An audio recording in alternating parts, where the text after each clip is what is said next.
Hello again, everyone. Jennifer here with this week's early literacy tip. Today I'm going to show you a game that you can make at home that's great for practicing sight words. If you're not familiar with what sight words are, they are the most commonly used words when children are reading. They're really essential for children to learn how to read. If you need ideas on what sight words to use for this activity, I'm going to show you this website. Teacherspayteachers.com has a whole bunch of lists of free sight words, and they're organized by level, reading level or grade level. So that's just a great little reading tip for you. But basically what this game is a fishing game. So how it works is you can use any sort of paper or cardboard.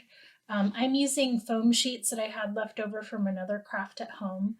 But basically what you're doing is cutting out fish shapes and then writing words on the shape. So here's one, for example, the word of, that's a sight word. Once you cut the fish out, you're going to add a paper clip to each of the fish because you need a little bit of metal for the fishing part. Now doing the actual fishing pole is a little bit trickier.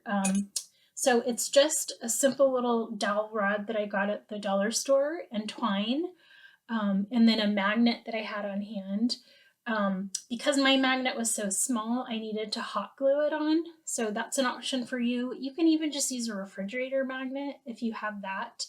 But how this works is once you've gotten all the fish written out on the different colored shapes and you've added paper clips, then the student can go fishing. And the idea is for them to just grab a word or two out, and then they have to read the words that are on the fish. So I got do and we.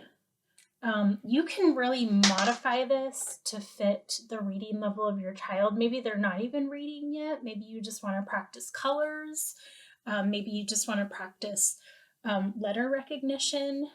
You could do parts of speech like adjectives or verbs. There's really an endless amount of possibilities. But bottom line is they will be having a lot of fun practicing reading and doing it in a fun way. This kept my daughter busy for quite a while. So hopefully you enjoyed today's early literacy tip and you enjoy fishing with your child and practicing some early literacy skills. Thanks for watching. Bye.